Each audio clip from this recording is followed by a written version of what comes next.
There is a story all over X right now that highlights the key women's rights issue of our time. When to be a proud feminist, it's adult women who are encouraged and allowed to bully young girls into uncomfortable situations to make a young boy feel more comfortable. The story unfolded through a school board video of a middle school girl's mom in Deerfield, Illinois, who spoke at her school board meeting about an issue her daughter and some of her daughter's friends were having at school. According to Nicole Georgas, her 13-year-old daughter was forced to change in front of a boy in the girls' locker room. And when her daughter expressed discomfort, multiple female school officials got involved to make sure she changed anyway. I almost couldn't believe this story when I heard it. I did not think that it was true, but then I watched this. This is Nicole, the girl's mother, explaining the situation.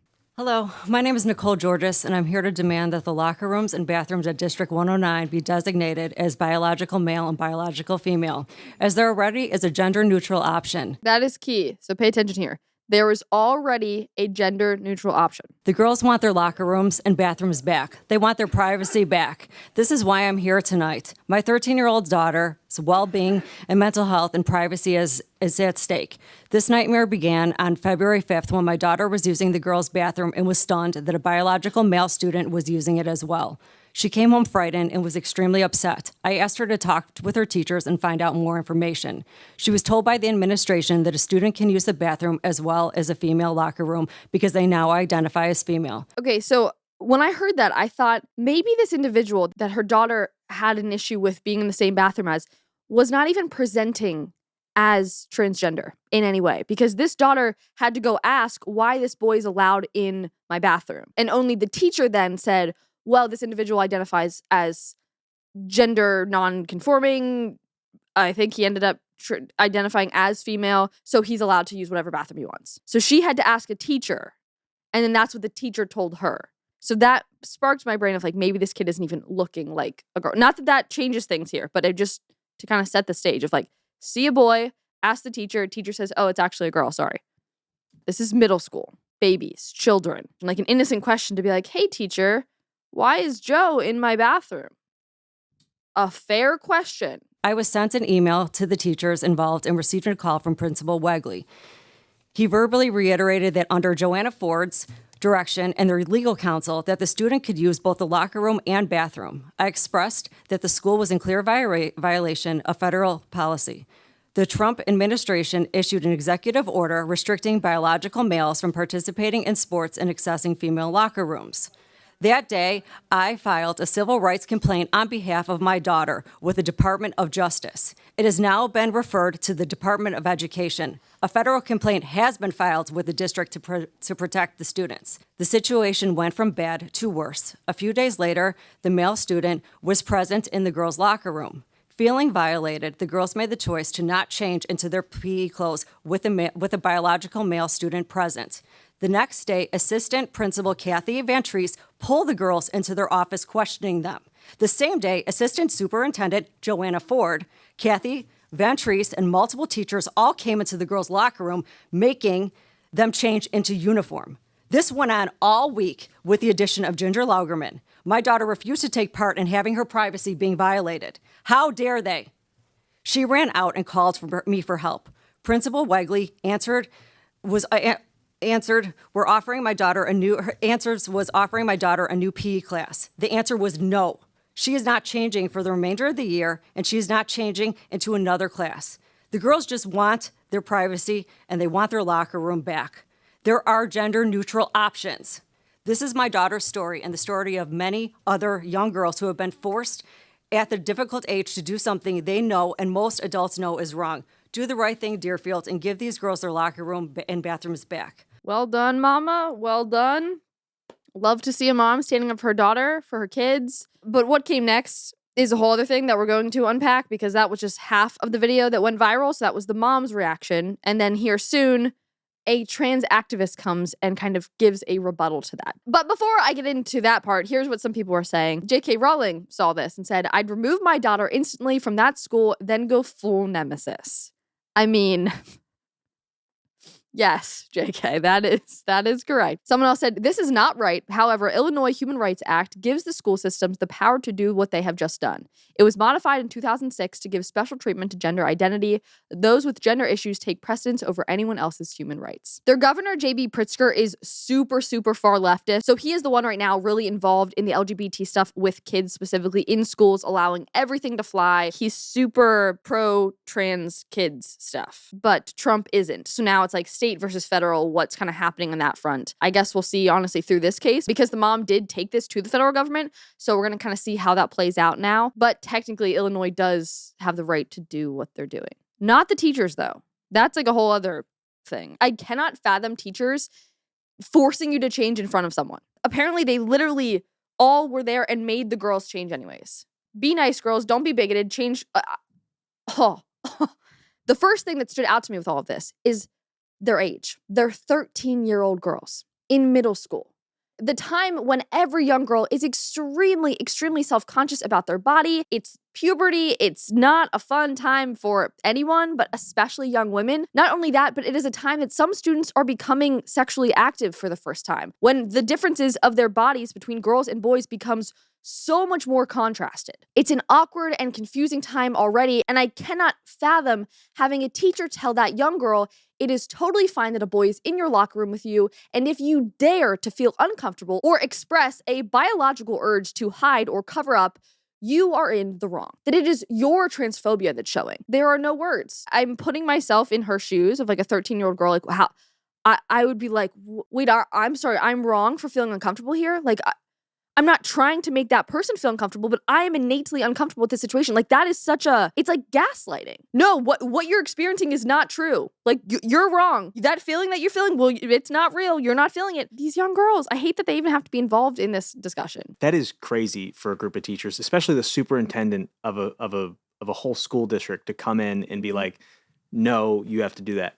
Part of me is thinking, well, maybe they're in there to cover their own ass. Maybe they're in there because if they don't do that, maybe there's some real legal ramifications if they don't follow that law that J.B. Pritzker put into play. I don't think I don't think part of his law, though, is like requiring teachers to be in there like that. Because that would imply that there's a level of danger that the teacher has to make sure is there's not there. But they're saying it's totally fine. There's no concern with having boys in girls' locker rooms. Like, what do you mean there's a threat? I would assume that's how that law is written. My devil's advocate was like, are the teachers in there because there's bullying happening? Like, the girls are being overtly mean or attacking this individual, which they're not, to be clear. This is not a conversation about bullying at all. That's what's so crazy here. These girls are just uncomfortable. They're not like, oh, is it a mean girl situation where there's a bunch of like mean girls and they're picking on this one person? It's not the story here. They're just simply uncomfortable. And then it becomes this. The other part of this that is just maddening is envisioning that little clique of self-righteous school officials who would dare to stand inside the locker room and make sure that the girls are getting dressed regardless of their discomfort. I know there's a lot of emotions and feelings and wanting to make sure that no one has hurt feelings, and I get all of that. But when you boil this story down to what it really is, it's about young girls feeling uncomfortable and older women, and frankly, society and this whole movement at large saying, we don't care, change anyways. Your discomfort is transphobic. And that is so wrong. I mean, is that what feminism has devolved to in 2025? These three teachers standing there being like, sorry, girls, change anyways. And here are the teachers that are apparently the ones who forced the girls to get changed anyways, probably were jerks to them. I can only envision that these teachers were like, well, you're being I can just see it. I got freaking flack for being named Reagan in public school. So I can only imagine these arrogant teachers and how they were acting. You got flack in school because the name was Reagan, because Ronald Reagan? Oh, yeah, because it was like, you're not named after Ronald Reagan, are you? I was like, heck yeah, I am. Thanks. But that I know, and that was just my freaking name. Like, this wasn't even an issue when I was in school. It's so maddening. I mean, you have to be so strong mentally and physically during times to fight against this insanity. That is why I love Armor Colostrum. It is so important to have a healthy immune system, and I love Armor Colostrum because they actually focus on that, and they focus specifically on the benefits to my health. Armor is the gift that keeps on giving, and if you don't know, colostrum is the milk that cows produce right after giving birth. It is incredibly rich in nutrients and antibodies. It's basically like drinking liquid gold. Again, it also tastes like liquid gold because it is so good. You can just scoop it right out of the can. It's fantastic. Now, Armor has boiled this colostrum down into a powder to help your skin, lungs, and gut barriers. Again, with the immune strength and the all-over body strength. So it helps your immune system, but also it helps your whole body. Armor Colostrum optimizes your microbiome and activates cellular health and performance to revive your entire body. I love taking my Armor. It tastes so good. I have the vanilla and I put it in smoothies. I put it in cold drinks. I put it in anything and everything that I can because it just makes everything so much better. And I'm especially so excited about their natural products, especially the fact that they come from grass-fed cows. Now, Armor products are clean, safe, backed by extensive research, and manufactured under the most rigorous testing and quality standards in CGMP and FDA-certified facilities. With our society and environment evolving every day, and chemicals, pollutants, pathogens, and processed ingredients threatening our mental and physical state, our bodies need protection now more than ever. So if you want to give Armor a try, I've worked out a special offer for my viewers. Right now, you'll receive 15% off your first order. So go to tryarmor.com/Conrad or enter Conrad at checkout to get 15% off your first order. That's tryarmor.com/Conrad. Frankly, I need to take my Armor today to make sure that I have the strength to get through this episode because these women, specifically these teachers, are maddening. I keep using that word, but it's really the only word that I can use here. Someone else said, if locking a group of girls in a room with a boy and forcing them to undress isn't grounds to be fired and criminally charged, I don't know what is. Well, Ainsley, I don't know what is going on with the world right now. I mean, the fact that this is even a story and a discussion is so far out of the realms of things making sense. Online, this was the sentiment. Everyone got it. But then in person, rather than the room being filled with other parents who were upset by this, it was filled with countless trans activists. Like, they took up the entire room. I actually saw a post that one of their leaders had posted on Instagram rallying the troops to come to this event, to this school board meeting, and they did successfully. So here was the follow-up, the counter to the concerned mother. This was a trans activist who is also a mom, though she is a they, he, and she was not the mom of this trans child, also, just a mom from Illinois who is trans. Like, to me also, it's not a matter of, if it's the school board, it should be the individuals involved, whether it's the children they're speaking, or, which I hate to bring the kids into it, but sometimes it is the most effective to have the daughter being like, no, I'm the one uncomfortable. But rather than it being that, it was random people from like the other side of Illinois coming to speak on the behalf of trans, like, have it be the trans child's parents speaking and let's have a discussion. But no, it becomes this whole thing, which is exactly what they want it to be. So we're back to the video. Mom is done. Thank you. It's a bunch of booing. Children's genitals. Yeah, for real. And then the audience member goes, why are you obsessed with children's genitals? Children's genitals. Yeah, for real. We're not. The fact that you can hear that testimony from that mother and then that be the question, you didn't even listen. If that was your takeaway, why are you obsessed with children's genitals? You're a moron who didn't listen to a single thing that concerned mother had to say. I mean, it's disgusting. But just wait, because this other individual here did not listen either. No one cares about the middle school daughter here. Like, that's what's so infuriating to me, except for the mother, as she should, obviously. I am happy to go after that one. Thank you, school board. From what I've heard, y'all are following the law. From what I've heard, because I'm, again, an out-of-towner. I have no business being here. She doesn't even go here. The room is filled. I saw another photo from that woman's Instagram because someone found her. The photo is a room full of trans activists here. So just so you're aware of like the setting that mother gave those words in. My name is Charlie Friedman. My pronouns are they, he. I am a trans person. I am the parent of a trans middle schooler. You don't say. Not this trans middle schooler. Again, to be clear. I am also the director of operations for Trans Up Front. It's a nonprofit organization fighting for trans rights. And I would like to take a moment to talk about Illinois. We're all very lucky to live in a state that protects everyone here.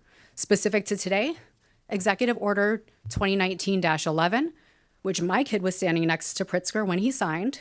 Yes, an executive order from the governor.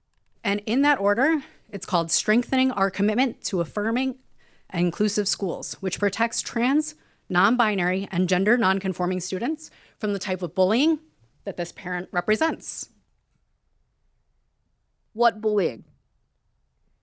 Like, I heard that, and immediately, there's no bullying being discussed. There's young girls being uncomfortable changing in front of a young boy, period. That's it.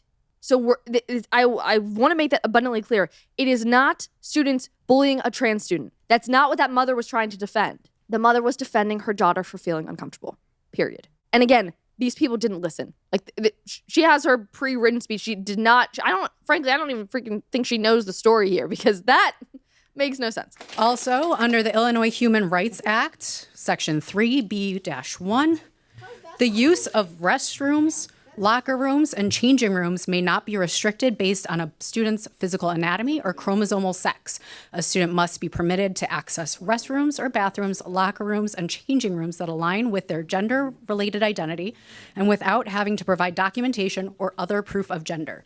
Okay, so just to be clear there, they can just go into any bathroom, doesn't matter, they can do whatever they want. You can be fully a boy, look fully like a boy, say you're not a boy, say you're even just non-conforming or fluid, and you can just be in the girls' bathroom, be in the girls' locker room. That's what this individual is reinforcing, that, well, the law says this, so that means it's right, okay? Which I also just have to quickly, side note here, I don't know if this man with the white sweater is the father. He's sitting right next to the mother. But regardless, he starts talking to this individual with a black mask. I believe this man. They get into a little bit of a spat here. And then this woman comes in to like stand in the way. And she thinks like, they're in trouble. I need to go, You want to get to him, you got to go through me. No one's in danger. Under this act, and it is stated, the discomfort or privacy concerns of other students, teachers, or parents are not valid reasons to deny or limit the full and equal use of those facilities based on a student's gender-related identity. Instead, any student, teacher, or other individual seeking more privacy should be accommodated by providing that individual with a more private option upon their request. Sounds like that would be a great option in this case for your kids. So she's saying under this act, the discomfort of any student is not a valid reason to make any changes, basically. The student can be as uncomfortable as humanly possible. Doesn't matter. I mean, they're saying it right there. Like, they don't care. When I heard that line, I was like, she just said what? The discomfort or privacy concerns of other students, teachers, or parents are not valid reasons to deny or limit the full and equal use of those facilities. Any student, teacher, or other individual seeking more privacy should be accommodated by providing that individual with a more private option upon their request. For her to have the audacity to say that the young women in the young women's locker room, if they are so uncomfortable, there is a gender-neutral bathroom that they can go change in instead. So the young girls in their own locker room are the ones that should leave. That's what she's saying here. This is the whole reason why gender-neutral bathrooms were added to the schools several years ago in the first place, to accommodate for a situation like this. But like clockwork, every inch that has been given, they take a mile. Was it ever even about gender-neutral bathrooms? Because they got that, but they don't care. It reminds me of the time that I was interning with a news network that was reporting on a story about gender-neutral bathrooms. And there was a fight at a school board meeting. It happened probably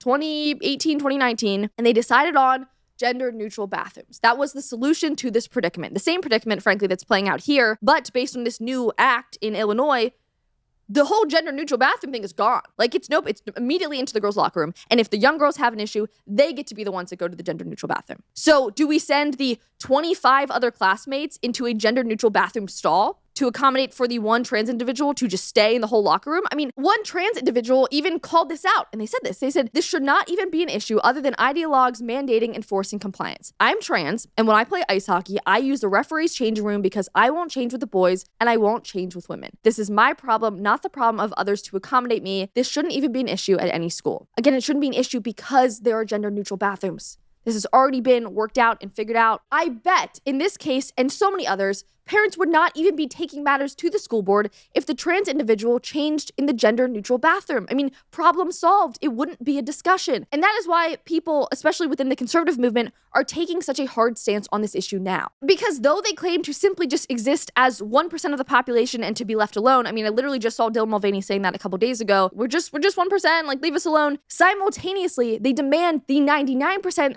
to bow down to them, to the demands that undermine the rights of young women. That's why we have an issue. Another woman over on X said, the story about school admin forcing girls to change clothes in front of a boy raises my blood pressure sky high every time it comes up on my feed.